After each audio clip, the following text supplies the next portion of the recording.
In this episode of Quakers Today, we ask, what practices bring you stability in the midst of turmoil? Kat Griffith shares how she bridged deep political divides in her rural community. We'll also revisit a conversation with a longtime activist in Australia. He points us toward an ancient Quaker practice we need now more than ever. Plus, we share resources to help you train your mind in nature and expand your imagination. I'm Peterson Toscano. This is Season 5, Episode 6 of the Quakers Today podcast, a project of Friends Publishing Corporation. This season is sponsored by Friends Fiduciary and the American Friends Service Committee. Hello, friend. Last month, Sweet Mish and Diana Yanez hosted the show while I was away, and this episode, Sweet Mish is taking a break. Diana will join us later this year for a series on Quakers and money. In today's show, I'm going to share with you strategies and insights to help you through these turbulent times. Over a year ago, we featured Adrian Glamorgan, a Quaker from Australia. Adrian is the Asia and West Pacific Section Executive Secretary of Friends World Committee for Consultation. In our conversation, he spoke about staying grounded amid political and social turmoil. And this episode remains one of our most popular, with nearly 10,000 downloads. Sweet Mish and I decided to revisit that conversation and to share practices that keep us from spinning out of control. Adrian, as a longtime activist, has been on the front lines of social change for over 40 years, from confronting structural racism on Cape York in the late 70s to lobbying for the environment. Before I was a Quaker, I was quite active in a lot of social change. After I hadn't seen a friend of mine in the social change movement, in the peace movement, they got really cross with me. Adrian, you've changed. You used to be so angry. I knew exactly what she meant, because anger around injustice is a fuel that can burn for a long time. But it goes off in all directions, anger, and it doesn't connect with people. In fact, it disconnects people. Disconnection, yeah. In the midst of the turmoil swirling around us, connection with each other, with the natural world, and within ourselves is vital. I find that any effort I take to connect helps ground me and builds the community we need now more than ever. Adrian spoke of anger, but there is another emotion I'm feeling these days: fear. Fear floods us with adrenaline, speeding the heart and narrowing neural pathways. We plunge into an emergency state of fight, flight, or freeze. In that state, we can't think clearly. We only react to protect ourselves and the people we love. That same chemistry plays out in our politics. I live in the United States. It is a land where fear dominates. The late Bell Hooks wrote in her book, All About Love, quote, "Fear is the primary force upholding structures of domination. It promotes the desire for separation. When we are taught that safety lies always with sameness, then difference of any kind will appear as a threat," end quote. Fear divides and dehumanizes. But as Hooks reminds us, when we choose to love, we choose to move against alienation. The choice to love is a choice to connect, to find ourselves in the other. In the midst of the turmoil and the noise, we can feel despair. The activist Joan Baez said, "Action is the antidote to despair." But where do we start? What is mine to do? In our conversation with Adrian, he stressed that our job is to embrace our leadings. Someone's got a passion for ballet or F1 or for being a horticulturalist or a teacher or an accountant. Follow your passion. Better still, follow your leading as it arises, because that will be part of the solution. That may not look like being at the front line, being at the barricades. When we're disoriented by the many needs crying for our attention, it's so easy to flit from one thing to another. But if we ground ourselves in our leading, we can care about everything while taking the next most meaningful step.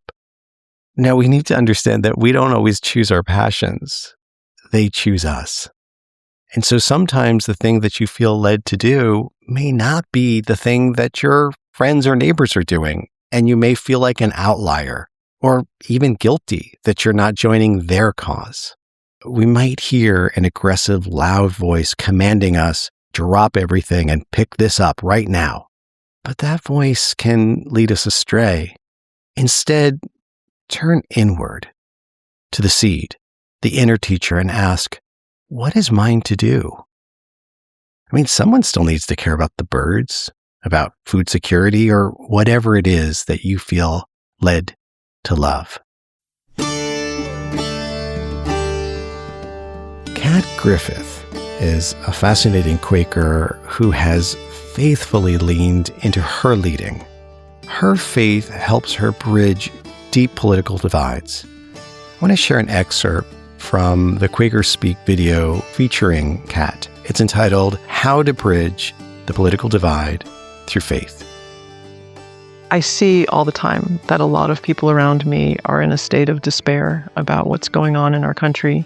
For me, creating connections across political divides, there have been a number of moments where I have felt led to open myself up, and I have been changed, and I have sometimes fought that. Sometimes I've been dragged kicking and screaming into that kind of openness, but I'm taken there over and over again. I feel like that's where transformation of us individually and of us as a society will happen, is when we go to those places that we discern we need to go to, whether we want to go to them or not.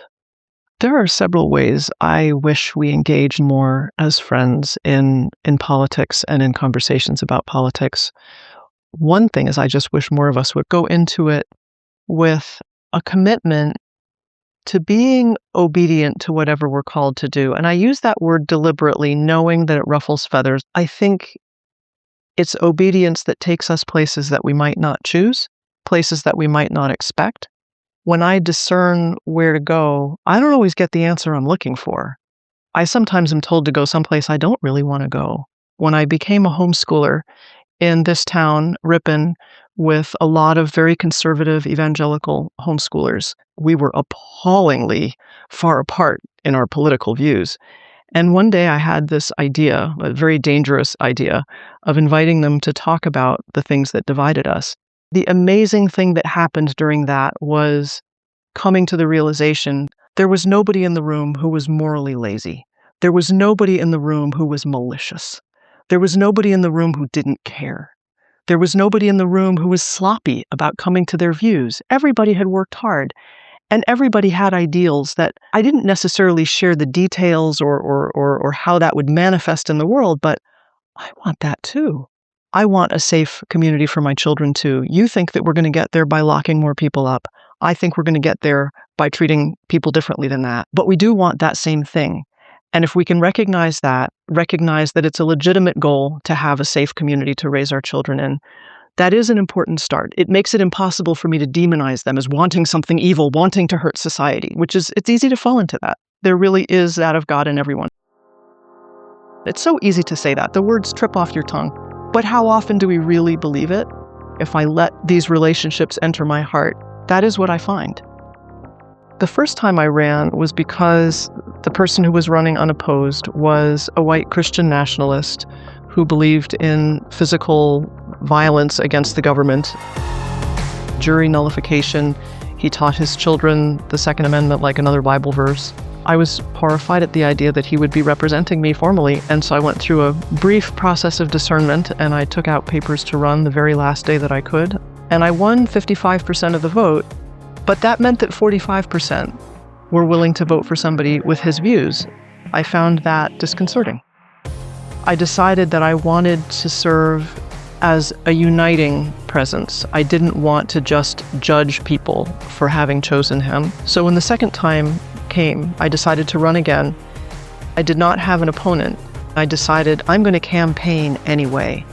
And it isn't because I need their vote to win. I'm going to win if I don't do anything. But that's not what it's about for me. For me, it's about trying to unite this community.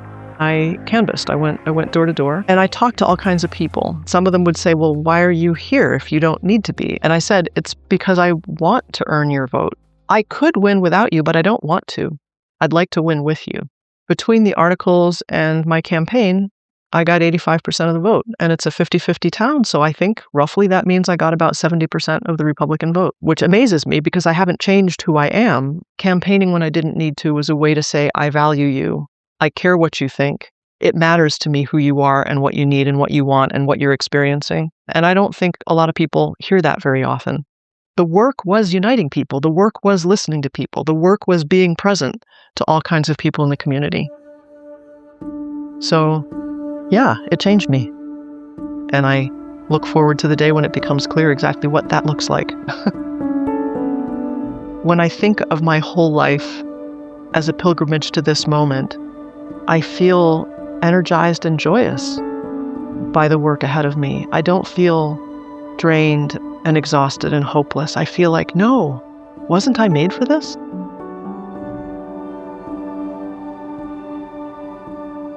That was Kat Griffith in an excerpt from the Quaker Speak video entitled How to Bridge the Political Divide Through Faith.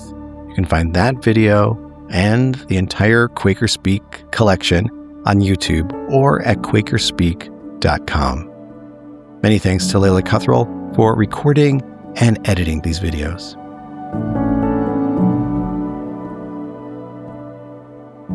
Action is an antidote to despair. But funnily enough, for Quakers, we often discover what that action is through something that looks like inaction, our countercultural practice of sitting in silence together. Adrian has something to say about this. I've got a feeling that the idea of sitting quietly resets us neurologically. I'm not advocating Quaker for health purposes, but actually it's quite healthy to do it because your state of being in fight, flight, freeze, or fawn slowly releases when you give yourself enough time. You can de-traumatize through sitting quietly. Yeah, it's powerful. And I sit in silence for seconds, minutes at a time, sometimes multiple times a day. I close my eyes, take deep breaths, and turn inward to a place that feels like an infinity pool. It's calm and massive. The 17th century Quaker, Isaac Pennington, described it as sinking down to the seed which God sows in the heart. This takes practice, like building muscle for a sport. And for me, my mind will wander. Panic thoughts will at times take over, but I take those thoughts and I imagine them being held in the light as well, and recognizing that I am not alone. And there is wisdom. I can be still and hear that voice that will guide me. Before we move to a book review and a recommendation, I want to share Adrian's vision for navigating our current crisis. We can hold fast to the new creation without being mesmerized by the ocean of darkness. We can discern to avoid having either optimism or pessimism pull us away from our true calling. We can be strengthened by gratitude, especially when we consider others in our Quaker community and the way the Spirit has held us in the past. And we can come to understand the power of devotion when it settles in us and gives us the strength to persevere.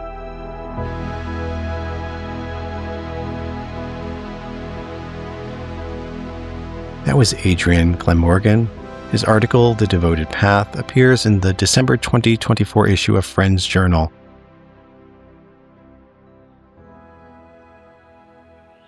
To stay steady in turmoil, we often need to step out of the digital world and back into the physical one.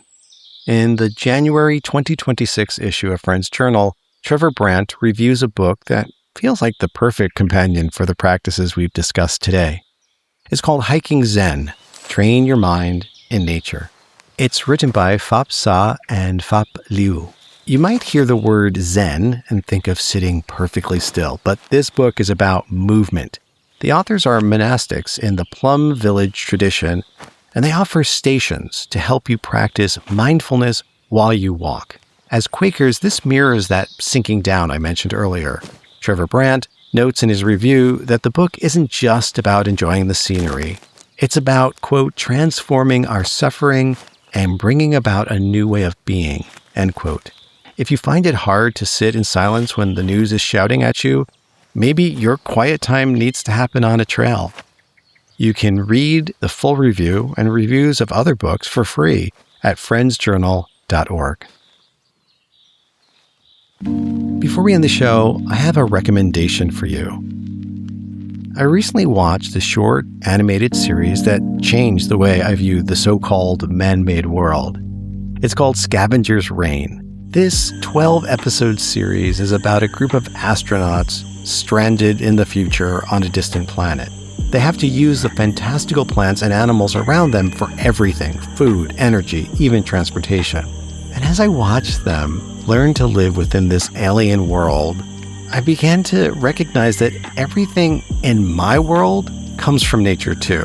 I'm just a few steps removed. And even the plastic of my keyboard or the paper for my notes, it comes from an ecosystem.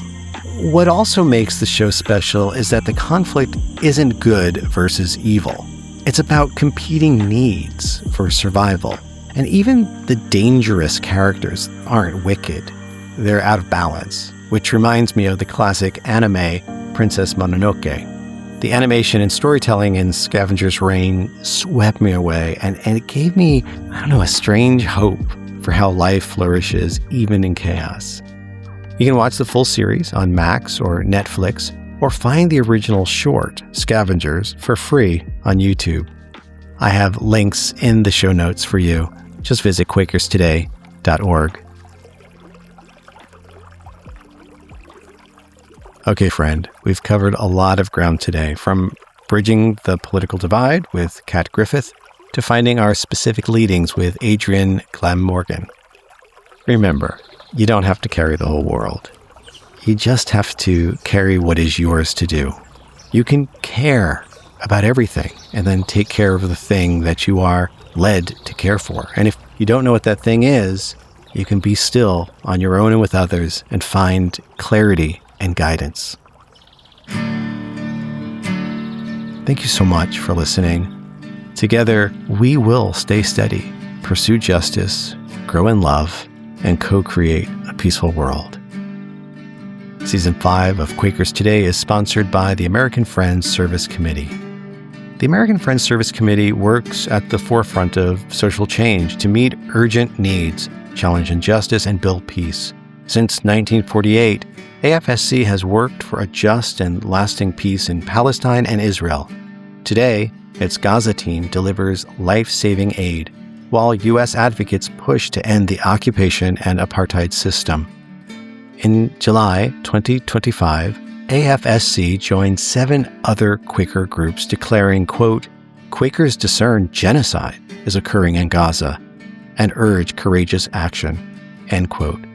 Read the full statement and take action by visiting afsc.org/crisis-Gaza. Learn about other initiatives and actions at afsc.org.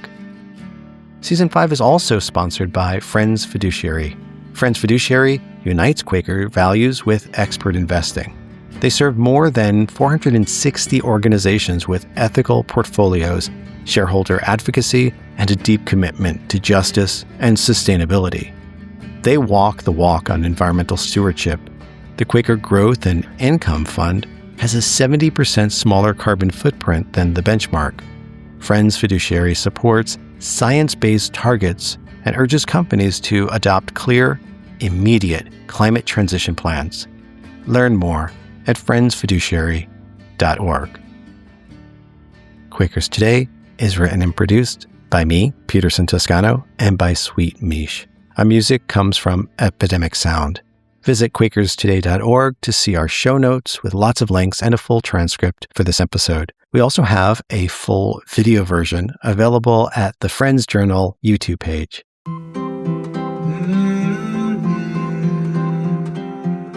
If you stick around after the closing, you will hear the many responses we receive from listeners to the question, what practices bring you stability in the midst of turmoil? Thank you, friend, for listening.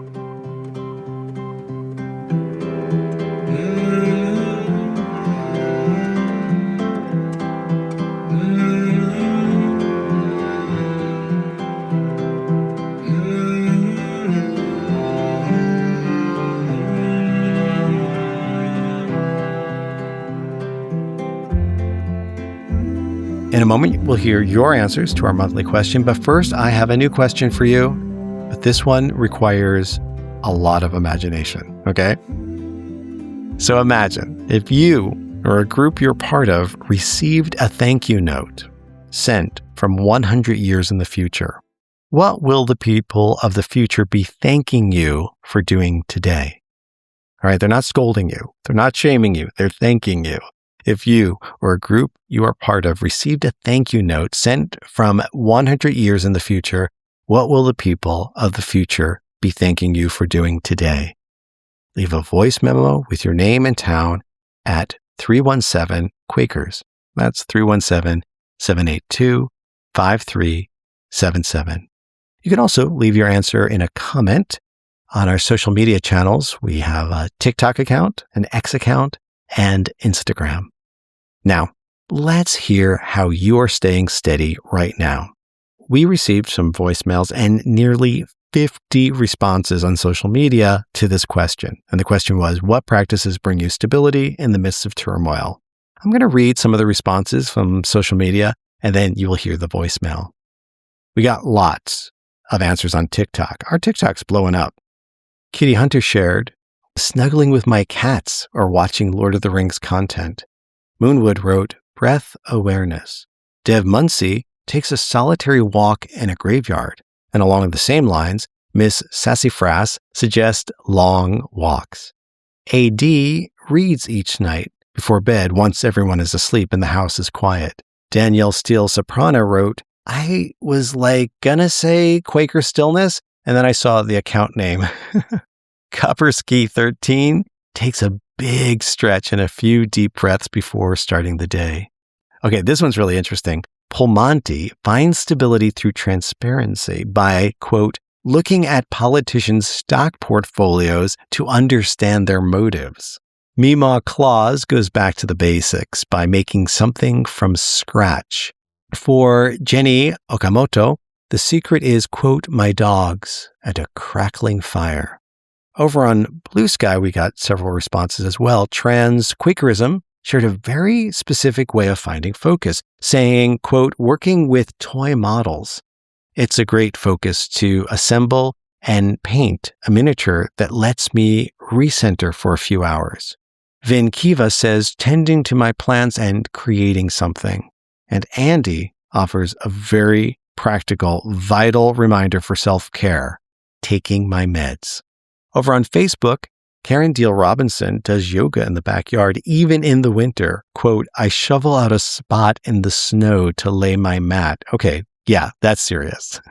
Catherine H. does deep breathing, as does Sheila Garrett, who goes a little bit more specifically. Sheila wrote, I'm using more and more my simple meditation practice that I learned from Thich Nhat Hanh.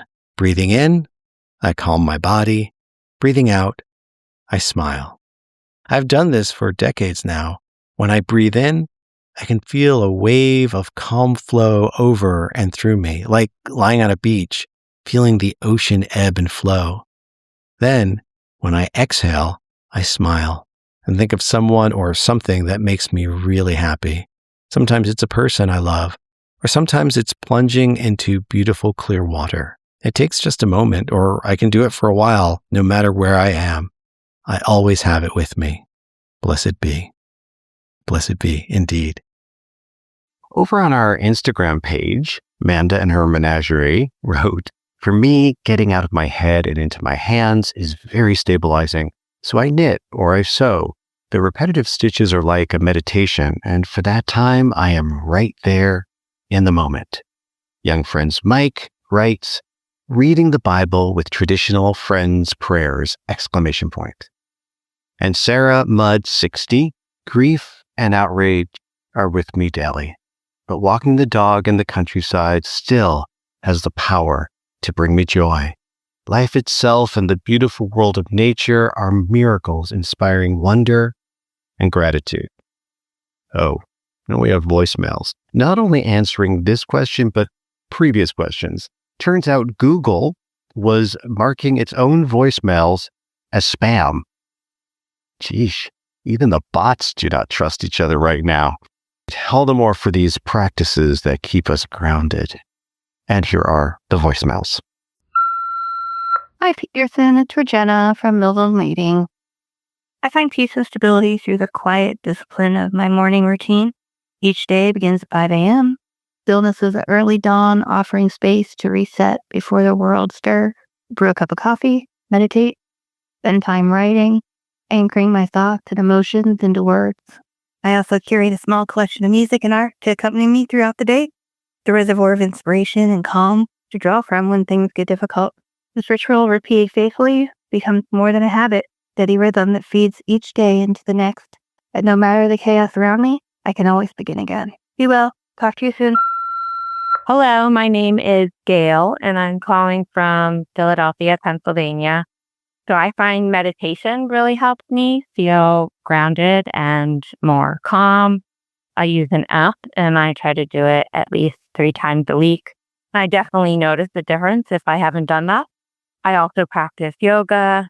I like to spend time in nature as much as possible. Lastly, I take intentional breaks from my phone and from reading the news, which has been dispersing and overwhelming lately. Those are the practices that I try to lean on when the world is feeling crazy and there's not as much as I can do about it. Hi, my name is Josh. I live in Iowa City, Iowa. I'm responding to this month's question about something I learned in school about Native Americans or indigenous peoples, but I've since learned was not true. This is not actually related to Iowa. I grew up in Mystic, Connecticut, and throughout my schooling, elementary, middle, and high school, and just even in conversation and other discussions in town, was never aware that there was a major massacre of local Native Americans there in the early, in the 1600s. It was a very significant massacre of the Pequot people, and it was never mentioned, never discussed, and never acknowledged in any of my schooling, even though many of my friends lived in the place of the massacre, and it was very much a part of the history of the community. Thank you. Bye. Hi, this is Richard Kendall in Hagerstown, Maryland. The question was, what do you believe now that you didn't believe before becoming a Quaker? And my answer is that your spiritual development and expression doesn't depend on practicing the Christian sacraments like baptism and communion. So that's what I've got to say. Talk to you later. Bye. Thank you for everyone who shared. Sorry I didn't get to everyone's comments. There were so many this time. But you've reminded us that whether it's a crackling fire or a small bottle of paint or just simple breathing, these tiny anchors keep us from being swept away. Before we go, I want to remind you of what our next question will be. It requires a bit of imagination. If you or a group you are part of received a thank you note sent to you from 100 years in the future, what will the people of the future be thanking you for today? Leave a voicemail at 317-Quakers or a comment at any of our social media. I'm Peterson Toscano, and this has been Quakers Today.